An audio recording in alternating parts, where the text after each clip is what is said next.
പരിശുദ്ധ അമ്മയുടെ മാധ്യസ്ഥം ഈ ശുശ്രൂഷയ്ക്ക് വേണ്ടി നമുക്ക് അപേക്ഷിച്ച് പ്രാർത്ഥിക്കാം. കൃപ നിറഞ്ഞ മറിയമേ, നിനക്ക് സമാധാനം. നമ്മുടെ കർത്താവ് നിന്നോടുകൂടെ, നീ സ്ത്രീകളിൽ അനുഗ്രഹിക്കപ്പെട്ടവളാവുന്നു. നിന്റെ ഉദരഫലമായ നമ്മുടെ കർത്താവ് യേശുമിശിഹ വാഴ്ത്തപ്പെട്ടവനാവുന്നു. പരിശുദ്ധ മറിയമേ, തമ്പുരാൻ്റെ അമ്മേ, പാപികളായ ഞങ്ങൾക്ക് വേണ്ടി എപ്പോഴും എപ്പോഴും ഞങ്ങളുടെ മരണസമയത്തും തമ്പുരാനോട് അപേക്ഷിച്ചു കൊള്ളണമേ. ആമേൻ. പിതാവിൻ്റെയും പുത്രൻ്റെയും പരിശുദ്ധാത്മാവിൻ്റെയും നാമത്തിൽ ആമേൻ. നമ്മൾ മർക്കോസിൻ്റെ സുവിശേഷ പഠനത്തിൽ 13-ാമത്തെ അധ്യായത്തിൽ എത്തിയിരിക്കുകയാണ്. 13-ാം അധ്യായത്തിൽ നമ്മൾ 6-ാമത്തെ വാക്യം വരെയാണ് കഴിഞ്ഞ ക്ലാസ്സിൽ കണ്ടത്. മർക്കോസിൻ്റെ സുവിശേഷത്തിൻ്റെ 13-ാം അധ്യായത്തിൻ്റെ 6 വരെയുള്ള വാക്യങ്ങൾ. ഈ പശ്ചാത്തലം നമുക്കറിയാം. പത്രോസും യാക്കോബും പിന്നെ ആരാണ്? യോഹന്നാനും അന്ത്രയോസും യേശുവിൻ്റെ അടുത്ത് വന്ന് സ്വകാര്യമായിട്ടൊരു ചോദ്യം ചോദിച്ചു. എന്താണ് ചോദ്യം? ദേവാലയ നാശത്തിൻ്റെയും യുഗാന്ത്യത്തിൻ്റെയും അടയാളങ്ങൾ എന്തൊക്കെയാണ്? അപ്പം അടയാളങ്ങൾ ഓരോന്നോരോന്നായിട്ട് ഈശോ പറയുകയാണ്. ഒന്നാമതായിട്ട് കർത്താവ് പറഞ്ഞു, ആര് നിങ്ങളെ വഴിതെറ്റിക്കാതിരിക്കാൻ സൂക്ഷിക്കണം. ഞാനാണ് എന്ന് പറഞ്ഞ് പലരും എൻ്റെ നാമത്തിൽ വരും, അവർ അനേകരെ വഴിതെറ്റിക്കും. അപ്പോൾ അതാണ് നമ്മൾ കഴിഞ്ഞ ക്ലാസ്സിൽ കണ്ടത്. അപ്പോൾ ദൈവജനത്തിൽ അനേകർ വഴി തെറ്റാനുള്ള സാധ്യതയുണ്ട്. എന്താണ് നമ്മളെ പിടിച്ചു നിർത്തുന്നത്? ദൈവവചനം, കുമ്പസാരം, പരിശുദ്ധ കുർബാന, ജപമാല. ഈ 4 ആയുധങ്ങളിൽ ആശ്രയിക്കുക. വഴി തെറ്റാതിരിക്കാൻ ദൈവം സഹായിക്കും. അപ്പോൾ അത് വളരെ പ്രധാനപ്പെട്ടതാണ്. ഈ യേശുവിൻ്റെ വരവിന് മുമ്പായി ഈശോ ചോദിച്ചൊരു ചോദ്യമാണ് നമ്മളെ യഥാർത്ഥത്തിൽ നടക്കേണ്ടത്. മനുഷ്യപുത്രൻ മടങ്ങി വരുമ്പോൾ ഭൂമിയിൽ വിശ്വാസം കണ്ടെത്തുമോ? അങ്ങനൊരു ചോദ്യം കർത്താവ് ചോദിച്ചിട്ടുണ്ട്. അപ്പോൾ അതുകൊണ്ട് വലിയ catechism of the Catholic church, കത്തോലിക്ക സഭയുടെ മതബോധന ഗ്രന്ഥം പറയുന്നുണ്ട്, ഈശോയുടെ മടങ്ങി വരവിന് മുമ്പ് സഭയിൽ വലിയ വിശ്വാസത്യാഗം ഉണ്ടാവും. വലിയ വിശ്വാസത്യാഗം, അത് കർത്താവ് അരുളി ചെയ്ത ഒരടയാളമാണ്. വിശ്വാസത്തിൽ നിന്ന് അനേകർ മാറിപ്പോവും. അപ്പോൾ അത് നമുക്കൊരു ജാഗ്രതയ്ക്ക് കർത്താവ് നമുക്ക് പറഞ്ഞു തരുന്ന കാര്യമാണ്. അടുത്ത വാക്യം, 7-ാമത്തെ വാക്യം, നിങ്ങൾ യുദ്ധങ്ങളെപ്പറ്റി കേൾക്കും, അവയെപ്പറ്റി കിംവദന്തികളും, അപ്പോൾ നിങ്ങൾ അസ്വസ്ഥരാകരുത്, ഇതെല്ലാം സംഭവിക്കേണ്ടതാണ്. യുദ്ധങ്ങളെപ്പറ്റി കേൾക്കും, അതേപ്പറ്റിയുള്ള കിംവദന്തി. കിംവദന്തി എന്ന് പറയാൻ എന്താ?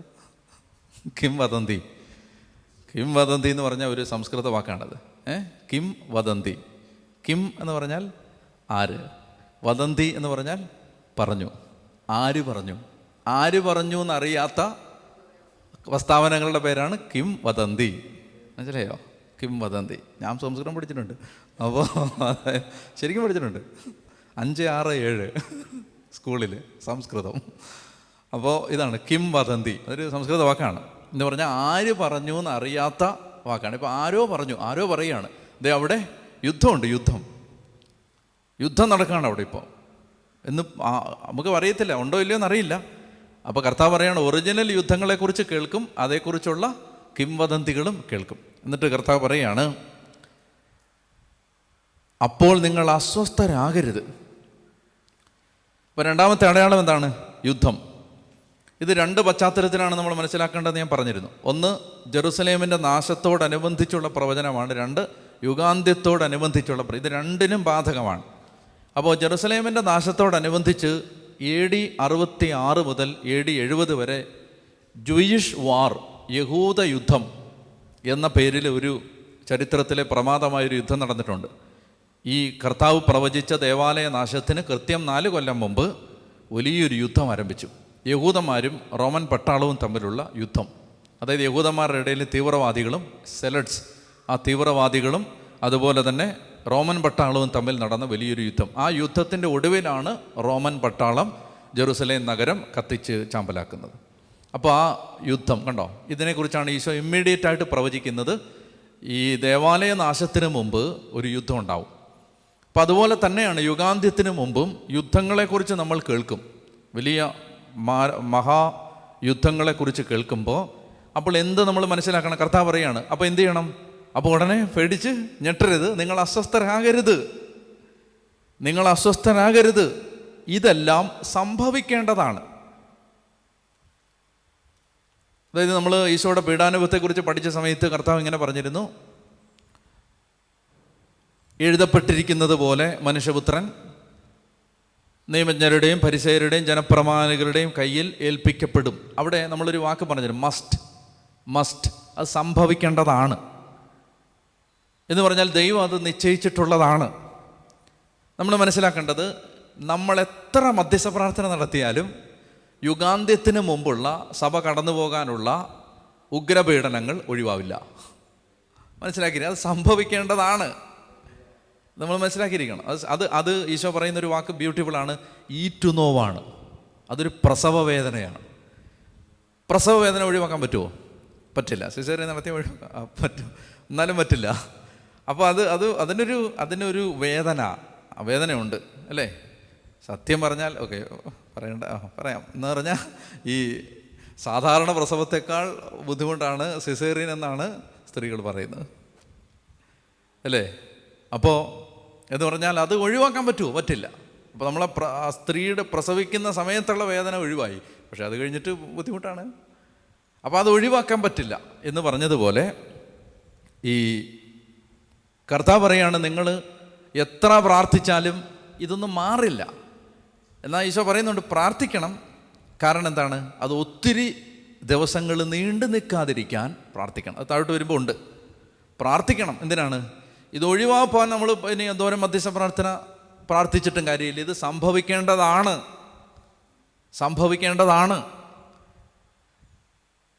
എന്തുകൊണ്ട് സംഭവിക്കേണ്ടതാണ്? മനുഷ്യൻ അങ്ങനെ ഒരു വഴിക്കാണ് പൊയ്ക്കൊണ്ടിരിക്കുന്നത്. നമ്മൾ യാത്ര ചെയ്തുകൊണ്ടിരിക്കുന്നത് നന്മയുടെ വഴിയിലല്ല, തിന്മ നമ്മളിലുണ്ട്. അപ്പം അതുകൊണ്ട് ഇതൊക്കെ സംഭവിച്ചേ പറ്റൂ. കർത്താവ് പറയാണ്, അത് ആ മസ്റ്റ്, ഡിവൈൻ മസ്റ്റ്, ഇതൊക്കെ സംഭവിക്കേണ്ടതാണ്. പക്ഷെ നിങ്ങൾ അസ്വസ്ഥരാകണ്ട. എന്നാൽ അപ്പോഴും അവസാനമായിട്ടില്ല. അപ്പോൾ യുദ്ധം കേട്ട ഉടനെ തന്നെ പിന്നെ അങ്ങ് മേളിലോട്ട് നോക്കിയിരിക്കരുത്. എപ്പോഴാണ് വരുന്നത്? അയ്യോ, അത് ഫ്ലൈറ്റായിരുന്നു, അത് നക്ഷത്രമായിരുന്നു, കർത്താവാണ് വരുന്നതെന്ന് ഇങ്ങനെ നോക്കി ആകാശത്തോട്ട് നോക്കിയിരിക്കേണ്ട കാര്യമില്ല. കർത്താവ് പറയണം, അസ്വസ്ഥരാവണ്ട. ജനം ജനത്തിനെതിരായും, വാക്യം 8, ജനം ജനത്തിനെതിരായും രാജ്യം രാജ്യത്തിന് എതിരായും തല ഉയർത്തും. പല സ്ഥലങ്ങളിൽ ഭൂകമ്പങ്ങളും ക്ഷാമങ്ങളും ഉണ്ടാകും. ഇതെല്ലാം ഈറ്റുനോവിൻ്റെ ആരംഭം മാത്രം. അപ്പോൾ ഒന്നാമത്തേത് വഴി തെറ്റിക്കും, രണ്ടാമത്തേത് യുദ്ധങ്ങളെക്കുറിച്ച് കേൾക്കും, മൂന്നാമത്തേത് ഭൂകമ്പത്തെക്കുറിച്ചും ക്ഷാമത്തെക്കുറിച്ചും കേൾക്കും. ഈ ദേവാലയ നാശത്തിന് മുമ്പ് ജെറുസലേമിൽ ആകമാനം ഒരു ക്ഷാമം ഉണ്ടായി. നമ്മൾ അപ്പസ്തോല പ്രവർത്തനത്തിൽ വായിക്കുന്നുണ്ട്, എടുത്ത് വായിച്ചു. അപ്പസ്തോല പ്രവർത്തനം 11:27 മുതൽ, ഇക്കാലത്ത് ജെറുസലേമിൽ നിന്ന് വന്ന പ്രവാചകന്മാർ അന്ത്യോക്യായിൽ വന്നു. അവരിൽ ഹാഗാബോസ് എന്നൊരുവൻ എഴുന്നേറ്റ് ലോകവ്യാപകമായ ഒരു ക്ഷാമമുണ്ടാകുമെന്ന് പരിശുദ്ധാത്മാവിനാൽ പ്രചോദിതനായി പ്രവചിച്ചു. ക്ലൗദിയൂസിൻ്റെ ഭരണകാലത്ത് ഈ ക്ഷാമമുണ്ടായി. ശിഷ്യന്മാരെല്ലാവരും തങ്ങളുടെ കഴിവനുസരിച്ച് യൂദയായിൽ താമസിച്ചിരുന്ന സഹോദരർക്ക് ദുരിതാശ്വാസം എത്തിച്ചു കൊടുക്കാൻ തീരുമാനിച്ചു. ബാർണബാസും സാവൂളും വഴി സഹായം ശ്രേഷ്ഠന്മാർക്ക് എത്തിച്ചു കൊടുത്തുകൊണ്ട് അവർ അത് കണ്ടോ, ഈ ക്ഷാമമാണ് ഈശോ പ്രവചിച്ചത്. ഭൂകമ്പം ഉണ്ടാവും, ക്ഷാമം ഉണ്ടാവും. അതുപോലെ തന്നെ AD 62 അതുപോലെ AD 60 പലസ്തീനയിൽ വലിയൊരു ഭൂകമ്പം ഉണ്ടായി എന്ന് ഈ ചരിത്രകാരന്മാർ രേഖപ്പെടുത്തുന്നുണ്ട്. AD 60 പലസ്തീന. അതുപോലെ തന്നെ വലിയൊരു വോൾക്കാനിക് എറപ്ഷൻ AD 62 അത് ചില നഗരങ്ങളെ മുഴുവൻ നശിപ്പിച്ച് കളഞ്ഞു.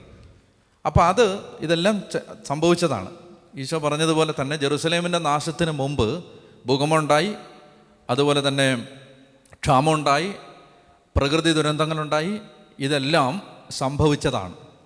ഇതുപോലെ തന്നെയാണ് യുഗാന്ത്യത്തിന് മുമ്പിലും കർത്താവിൻ്റെ മടങ്ങി വരവിന് മുമ്പിലും ഇതുപോലെ തന്നെ ഉണ്ടാവും. അപ്പം നമ്മൾ മനസ്സിലാക്കേണ്ടത്, സാധാരണഗതിയിൽ 4 കാര്യങ്ങളാണ് ബൈബിൾ പറയുന്നത്. ദൈവത്തിൻ്റെ ക്രോധത്തിൻ്റെ ദിനത്തെക്കുറിച്ചോ അല്ലെങ്കിൽ ഈ യുഗാന്ത്യത്തെക്കുറിച്ചോ ഒക്കെ സംസാരിക്കുമ്പോൾ ബൈബിൾ സംസാരിക്കുന്നത് പ്രധാനമായിട്ട് 4. 1 യുദ്ധം, 2 ഈ പ്രകൃതി ദുരന്തങ്ങൾ, 3 ക്ഷാമം, 4 മഹാമാരി, പകർച്ചവ്യാധി. അപ്പോൾ ഈ 4 കാര്യങ്ങൾ യഥാർത്ഥത്തിൽ ഇതിൻ്റെ അടയാളമാണ്. അപ്പോൾ എന്തെങ്കിലും ഒന്ന് അവിടെ ഇവിടെയും കേട്ടതുകൊണ്ട് നാളെ കർത്താവ് വന്ന് നിൽക്കുകയാണ്, പാർക്ക് ചെയ്തിട്ടുണ്ട്, ഇപ്പോൾ വരും എന്ന് പറയരുത്. മറിച്ച് ഇത് നമുക്ക് എന്തിനു വേണ്ടിയാണ്? ഇത് അടയാളമാണ്. ഇനി കുറച്ച് കഴിയുമ്പോൾ കർത്താവ് പറയും, അത്തിവൃക്ഷത്തിൽ നിന്ന് പഠിക്കുവിൻ. ഇതെല്ലാം കാണുമ്പോൾ നിങ്ങൾ ഒരു കാര്യം നിങ്ങളുടെ ഹൃദയത്തിൽ ഉറപ്പിക്കണം, ഇതിനി വൈകില്ല. കർത്താവ് വരാൻ, അവിടുത്തെ മടങ്ങി വരവിന് കാലതാമസം നേരിടില്ല എന്ന് നിങ്ങൾ ഹൃദയത്തിൽ ഒരു ധാരണ രൂപപ്പെടുത്തിയെടുക്കണം.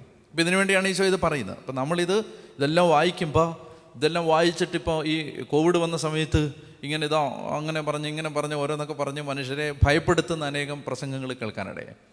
ഇത് യഥാർത്ഥത്തിൽ ഇപ്പം സത്യം പറഞ്ഞാൽ ഇതൊരു കാര്യം പറഞ്ഞ് ഭയപ്പെടുത്തുന്നവരുടെ ബോഡി ലാംഗ്വേജ് നിങ്ങൾ ശ്രദ്ധിച്ചാൽ മതി. അത് വേറൊരു ബോഡി ലാംഗ്വേജാണ്.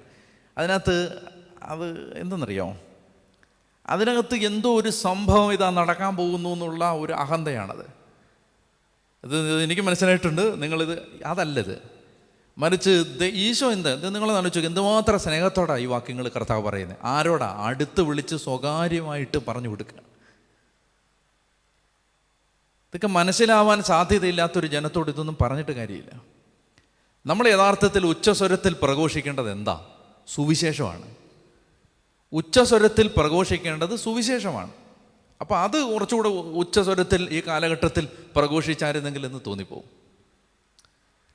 അത് പ്രഘോഷിക്കുന്നതിന് പകരം നമ്മൾ അവിടുന്ന് ഇവിടുന്നൊക്കെ കുറേ ഇൻഫർമേഷൻ ഇങ്ങനെ കളക്ട് ചെയ്തിട്ട് അങ്ങനെ ഇങ്ങനെ എന്ന് പ്രസംഗിക്കാൻ ദൈവത്തിൻ്റെ ആത്മാവ് ആവശ്യപ്പെട്ടാൽ പറയണം. നാഴിക്ക് 40 തൊട്ട് ഇത് പറഞ്ഞുകൊണ്ടിരിക്കേണ്ട കാര്യമില്ല. അപ്പോൾ ഇതൊക്കെ പറയുന്ന എന്തിനു വേണ്ടിയിട്ടാണ്? ഇതെല്ലാം സംഭവിക്കാൻ എന്നങ്ങനല്ല. ഈ പറയുന്ന ആളും കേൾക്കുന്ന ആളും പ്രിപ്പയർഡ് ആവാൻ വേണ്ടിയിട്ടാണ്. ഇതിങ്ങനെയൊക്കെ സംഭവിക്കും, നാളെ ഒരു കാലത്ത് ഇതൊന്നും ആരും അറിഞ്ഞില്ലെന്ന് പറയരുത്. ഇങ്ങനെയൊന്നും ഞങ്ങൾക്ക് അറിയാൻ പാടില്ലായിരുന്നു, ഇതിങ്ങനെ ഉണ്ടായിരുന്നോ ബൈബിളിൽ എന്നാരും പറയാൻ പാടില്ല. ഇങ്ങനെ ഉണ്ടായിരുന്നു, അത് പറഞ്ഞു തന്നിട്ടുണ്ട്, നമ്മൾ വായിച്ച് മനസ്സിലാക്കിയിട്ടുണ്ട്, റെഡി ആയിരുന്നുള്ളത്. അതിനു വേണ്ടിയിട്ടാണ് ഈ കാര്യങ്ങളെല്ലാം പറയപ്പെടുക. അപ്പോൾ കർത്താവ് പറയുന്നത്, നിങ്ങൾ അസ്വസ്ഥരാകരുത്, ഇതെല്ലാം സംഭവിക്കേണ്ടതാണ്, എന്നാൽ അപ്പോഴും അവസാനമായിട്ടില്ല. ജനം ജനത്തിനെതിരായും രാജ്യം രാജ്യത്തിനെതിരായും തല ഉയർത്തും. ഒന്ന് വായിച്ചിട്ട് ഞാൻ ചുരുക്കി പറയാം. ഇതെല്ലാം ഈറ്റുനോവിൻ്റെ പല സ്ഥലങ്ങളിൽ ഭൂകമ്പങ്ങളും ക്ഷാമങ്ങളും ഉണ്ടാവും. വായിച്ചു, പല സ്ഥലങ്ങളിൽ ഭൂകമ്പങ്ങളും ക്ഷാമങ്ങളും ഉണ്ടാകും. ഇതെല്ലാം ഈറ്റുനോവിൻ്റെ ആരംഭം മാത്രം. നിങ്ങൾ ജാഗരൂകരായിരിക്കുവിൻ. അവർ നിങ്ങളെ ന്യായാധിപ സംഘങ്ങൾക്ക് ഏൽപ്പിച്ചു കൊടുക്കും. സിനഗോഗുകളിൽ വെച്ച് നിങ്ങളെ പ്രഹരിക്കും. ദേശാധിപതികളുടെയും രാജാക്കന്മാരുടെയും മുമ്പാകെ എനിക്ക് സാക്ഷ്യം നൽകാൻ നിങ്ങൾ നിൽക്കും. എന്നാൽ ആദ്യം എല്ലാ ജനതകളോടും സുവിശേഷം പ്രസംഗിക്കപ്പെടേണ്ടിയിരിക്കുന്നു. അവർ നിങ്ങളെ ഏൽപ്പിച്ചു കൊടുക്കാൻ കൊണ്ടുപോകുമ്പോൾ എന്തു പറയണം എന്ന് വിചാരിച്ച് ഉത്കണ്ഠാകുലരാകേണ്ട. ആ സമയത്ത് നിങ്ങൾക്ക് ലഭിക്കുക തന്നെ ചെയ്യും. എന്നിട്ട് നിങ്ങളല്ല, പരിശുദ്ധാത്മാവായിരിക്കും സംസാരിക്കുക. സഹോദരൻ സഹോദരനെയും പിതാവ് പുത്രനെയും മരണത്തിന് ഏൽപ്പിച്ചു കൊടുക്കും. മക്കൾ മാതാപിതാക്കന്മാരെ എതിർക്കുകയും അവരെ വധിക്കുകയും ചെയ്യും. എൻ്റെ നാമത്തെ പ്രതി നിങ്ങളെല്ലാവരും ദ്വേഷിക്കും. അവസാനം വരെ സഹിച്ചവരെ ഇങ്ങോട്ട് നോക്കിയേ. ഒന്നാമത്തെ അടയാളം, വഴി തെറ്റിക്കാൻ ഇഷ്ടം പോലെ ആളുകൾ പ്രത്യക്ഷപ്പെടും. രണ്ടാമത്തെ അടയാളം യുദ്ധം. മൂന്നാമത്തെ അടയാളം പ്രകൃതി ദുരന്തങ്ങൾ, അത് ഭൂകമ്പം, ക്ഷാമം, പ്രകൃതി ദുരന്തങ്ങൾ. നാലാമത്തേതാണ് പെർസെക്യൂഷൻ, പീഡനങ്ങൾ. നാലാമത്തെ അടയാളമാണ് ഉഗ്രമായ പീഡനങ്ങൾ. ഈ പീഡനങ്ങളെ 3 തരത്തിൽ ഈശോ കാറ്റഗറൈസ് ചെയ്യുകയാണ്. 3 തരത്തിലാണ് മനുഷ്യന്, ഒരു സുവിശേഷകന്, ഒരു ദൈവവേലക്കാരൻ, ഒരു വിശ്വാസിക്ക് 3 തരത്തിലാണ് പീഡനം ഉണ്ടാകാൻ പോകുന്നത് വിശ്വാസത്തെ പ്രതി. എവിടെ നിന്നൊക്കെയാണ്? 1 റിലീജിയസ് പെർസെക്യൂഷൻ, 2 പൊളിറ്റിക്കൽ പെർസെക്യൂഷൻ, 3 ഡൊമസ്റ്റിക് പെർസെക്യൂഷൻ. എന്ന് പറഞ്ഞാൽ എന്താ? 1 സഭയെന്ന് പീഡനം ഉണ്ടാവും. ഒന്നാമത്തെ പീഡനം എവിടെ നിന്നാണ്? അത് സഭയിൽ, മതത്തിൽ നിന്നാണ് ആ പീഡനം. രണ്ടാമത്തേത് സൊസൈറ്റിയിൽ നിന്നാണ്, രാഷ്ട്രീയക്കാരിൽ നിന്നാണ്. അതാണ് നാടുവാഴികളുടെ, അധികാരികളുടെ എന്നൊക്കെ പറയുന്നത്. മൂന്നാമത്തേത് സ്വന്തം വീട്ടിൽ നിന്ന് തന്നെ പീഡനം ഉണ്ടാവും. 3 തരത്തിലാണ് ഈ പീഡനം. ഒന്നാമത്തേത് റിലീജിയസ്, രണ്ടാമത്തേത് പൊളിറ്റിക്കൽ, മൂന്നാമത്തേത് ഡൊമസ്റ്റിക്. ഇനി ഒന്ന് വായിച്ചാൽ മനസ്സിലാവും. അത് വായിച്ചേ. 9ാമത്തെ വാക്യം, അവർ നിങ്ങളെ ന്യായാധിപ സംഘങ്ങൾക്ക് ഏൽപ്പിച്ചു കൊടുക്കും. അതെന്താ? ന്യായാധിപ സംഘങ്ങൾക്ക് ഏൽപ്പിച്ചു കൊടുക്കും. ദേശാധിപതികളുടെയും രാജാക്കന്മാരുടെയും മുമ്പാകെ എനിക്ക് സാക്ഷ്യം നൽകാൻ നിങ്ങൾ നിൽക്കും. അത് പൊളിറ്റിക്കലാണ് ആണല്ലോ. അത് സൊസൈറ്റിയിൽ നിന്നാണ്, സമൂഹത്തിൽ നിന്ന് പീഡനം ഉണ്ടാവും. നിങ്ങൾ മതപരിവർത്തനം നടത്തിയില്ലേ, നിങ്ങൾ അവരെ ക്രിസ്ത്യാനിയാക്കിയില്ലേ, ഇവരെ ക്രിസ്ത്യാനിയാക്കിയില്ലേ എന്ന് പറഞ്ഞിട്ട് സമൂഹത്തിൽ നിന്ന് പീഡനം ഉണ്ടാവും, സൊസൈറ്റിയിൽ നിന്ന് പീഡനം ഉണ്ടാവും. ഒന്നാമത്തേത്. അപ്പോൾ പീഡനം ഉണ്ടാകുന്ന സമയത്ത് അയ്യോ ഞങ്ങളെ ആരും ഉപദ്രവിക്കാൻ പാടില്ലേ, അയ്യോ ഞങ്ങൾ സേഫായിരിക്കേണ്ടവരാണ്, അയ്യോ ഞങ്ങൾക്ക് ഒരു പെട്ടെന്നൊരു കോട്ട കെട്ടിത്താ എന്നും പറഞ്ഞുകൊണ്ട് നാണം കെട്ട ക്രിസ്ത്യാനി നടക്കരുത്. അത് ഉണ്ടാവേണ്ടതാണ് എന്നാ പറഞ്ഞ മനസ്സിലായി, അത് ഉണ്ടാവേണ്ടതാണ്. ഗവൺമെൻറ്, പിണറായി വിജയൻ ഞങ്ങൾക്ക് സംരക്ഷണം തരൂ. പിണറായി വിജയനും നരേന്ദ്രമോദിക്കും ജോ ബൈഡനും നമുക്ക് സംരക്ഷണം തരാൻ പറ്റില്ല, ഉണ്ടാവേണ്ടതാണ്. ഒരു കാര്യം നിങ്ങൾ ഓർത്തോണം, കൊല്ലാൻ ഒരുത്തൻ തുനിഞ്ഞിറങ്ങിയാൽ ചത്തേ പറ്റൂ.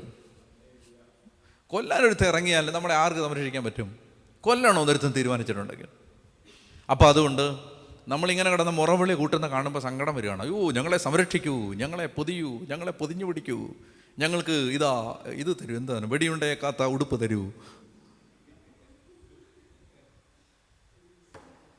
ഇതുണ്ടാവേണ്ടതാണ്. മറിച്ച് സഭ എന്തിനു വേണ്ടി പ്രാർത്ഥിക്കേണ്ടെന്നറിയാവോ? ഈ പീഡനങ്ങളിൽ പതറാതിരിക്കാൻ ബലം തരൂ, ഈ പീഡനങ്ങളിൽ വിശ്വാസം കളയാതിരിക്കാൻ കൃപ തരൂ. കർത്താവ്, ഈ പീഡനം നല്ല ആണുങ്ങളെപ്പോലെ സഹിക്കാനുള്ള കൃപ തരൂ.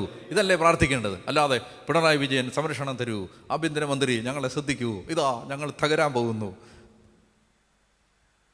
തലേ കിടക്കുന്നതൊക്കെ വേറെന്തോ സാധനങ്ങളാണ്. ഇതുണ്ടാവേണ്ടതാണെന്ന്. അപ്പോൾ കർത്താവ് പറയാണ്, നിങ്ങൾ അങ്ങനെ നിൽക്കേണ്ടി വരും. അപ്പോൾ എന്ത് ചെയ്യും? രാഷ്ട്രീയക്കാർ ചിലപ്പോൾ എതിരാവും. അപ്പോൾ നമ്മൾ കോടതിയിൽ നിൽക്കേണ്ടി വരും. അപ്പോൾ ചിലപ്പോൾ പോലീസ് സ്റ്റേഷനിൽ കയറേണ്ടി വരും. അപ്പോൾ ചിലപ്പോൾ കള്ളക്കേസിൽ കുടുക്കപ്പെടും. അതുണ്ടാവേണ്ടതാണെന്ന്.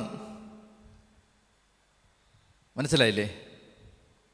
നമ്മൾ രക്ഷപ്പെടാൻ മാളം ഉണ്ടാക്കുകയല്ല, നേരിടാൻ ധൈര്യം ഉണ്ടാക്കുകയാണ് വേണ്ടത്. ഗുഹയുണ്ടാക്കിയിട്ട് കാര്യമുണ്ടോ? ഗുഹയുൾപ്പെടെ പൊട്ടിക്കാൻ പറ്റുന്ന ബോംബ് ഇരിക്കില്ലേ അവൻ്റെ കയ്യിൽ. മറ്റേതാണെങ്കിൽ നല്ല വായു ശ്വസിച്ചിട്ട് നല്ല വെയിലും കൊണ്ട് ചാവാം. മറ്റേത് ഇരുട്ടിനകത്തിരുന്ന് ചാവണ്ടേ. അതുകൊണ്ട് ധൈര്യം ഉണ്ടാക്കിയെടുക്കുക എന്നുള്ളതാണ് പ്രധാനം. ഒക്കെ വായിക്കുമ്പോൾ ഒരു കാര്യം മനസ്സിലാക്കിക്കോണം. കർത്താവ് നിങ്ങളെ ഒരു പീഡാനുഭവത്തിനാണ് വെച്ചിരിക്കുന്നതെങ്കിൽ ആദ്യം അതിനുള്ള ധൈര്യം തന്നിട്ട് പീഡാനുഭവത്തെ അയക്കത്തുള്ളൂ. ഒരു ധൈര്യം ദൈവം തരും. അതൊക്കെ ഒന്നും പേടിക്കണ്ടേ. ദൈവം വിശ്വസ്തനാണ്. മനസ്സിലായോ? അതായത് ഇഞ്ചക്ഷൻ എടുക്കാൻ പേടിയുള്ളവനെ ഒന്നും രക്തസാക്ഷിയാക്കില്ല. അല്ലാതെ മനസ്സിലായില്ലേ? ഇപ്പോൾ ഇങ്ങനെ ഇത് പുരട്ടുമ്പോൾ തന്നെ ഇങ്ങനെ നിൽക്കുകയാണ്. ചെറിയൊരു സാധനം അതിനകത്ത് ഇങ്ങനെ ഒരു ഓയിൽമെൻറ്റ് പുരട്ടി കൊടുക്കുമ്പോൾ തന്നെ ഇങ്ങനെ, എന്നിട്ട് പറയുന്നതന്നെ രക്തസാക്ഷിയാണ്. പിന്നെ മോനെ, നിനക്ക് പറ്റിയതല്ലത്, നീ രക്തസാക്ഷി ഒന്നും ആവണ്ട, നീ തൽക്കാലം ഈ ചൊറിയൊക്കെ സൗഖ്യപ്പെട്ട് മര്യാദയ്ക്ക് നിൽക്ക്.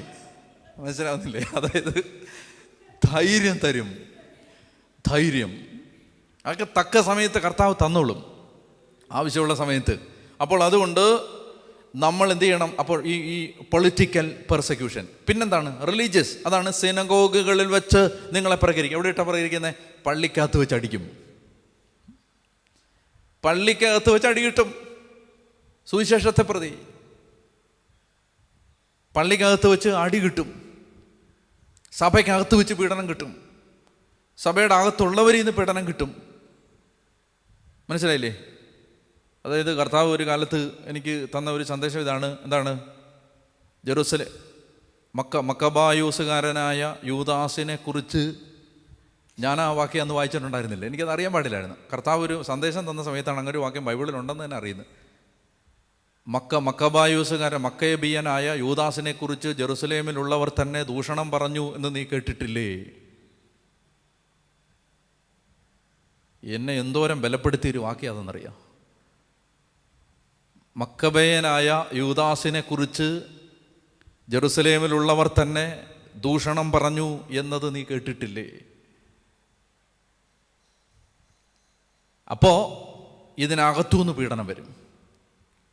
പിന്നെന്താണ്? മൂന്നാമത്തേത്, വീടിനകത്തുനിന്ന് പീഡനം വരും. ഏറ്റവും അടുത്ത് നിൽക്കുന്നവരിൽ നിന്ന് പീഡനം വരും. അതാണ് അടുത്തത്. അത് അപ്പനാവാം, അമ്മയാവാം, സഹോദരനാവാം, സഹോദരിയാവാം, ഭാര്യയാവാം, ഭർത്താവാം, ഏറ്റവും അടുത്ത് നിൽക്കുന്ന ആളുകളാവാം. അപ്പോൾ കർത്താവ് പറയാണ് അത് ഉണ്ടാവേണ്ടതാണ്. ഈ ജൂയിഷ് വാറിൻ്റെ, നീറോയുടെ മതമർദ്ദന കാലത്ത്, ഈ AD 62, 63 ആ കാലമാണ്. നീറോ ചക്രവർത്തിയുടെ മതമർദ്ദന കാലത്ത് ഈ ക്രിസ്ത്യാനികൾ തന്നെ ചാരന്മാരായിരുന്നു, ഒറ്റുകാരായിരുന്നു, ക്രിസ്ത്യാനികളെ കാണിച്ചു കൊടുക്കാൻ വേണ്ടി. അങ്ങനെ ഒരു കാലം ഉണ്ടായിട്ടുണ്ട്. അതായത് വിശ്വാസത്തിലുള്ള ആളുകൾ തന്നെ ജീവൻ രക്ഷപ്പെടാൻ വേണ്ടി സ്പൈ വർക്ക് ചെയ്ത്, ചാരപ്പണി ചെയ്ത് ക്രിസ്ത്യാനികളെ വേട്ടയാടിയ ഒരു ചരിത്രം ഉണ്ടായിട്ടുണ്ട്. അപ്പോൾ ഇതെല്ലാം സംഭവിക്കേണ്ടതാണ്.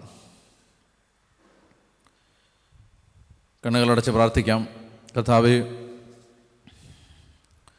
അങ്ങയുടെ മടങ്ങിവരവിൻ്റെയും യുഗാന്ത്യത്തിൻ്റെയും അടയാളങ്ങൾ അങ്ങ് പറഞ്ഞു തന്നപ്പോൾ കർത്താവെ, അങ്ങ് ഞങ്ങളെ പഠിപ്പിച്ചു പൊളിറ്റിക്കലായ, റിലീജിയസായ, ഡൊമസ്റ്റിക്കായ വലിയ പീഡനങ്ങൾ ഉണ്ടാകേണ്ടതാണ്.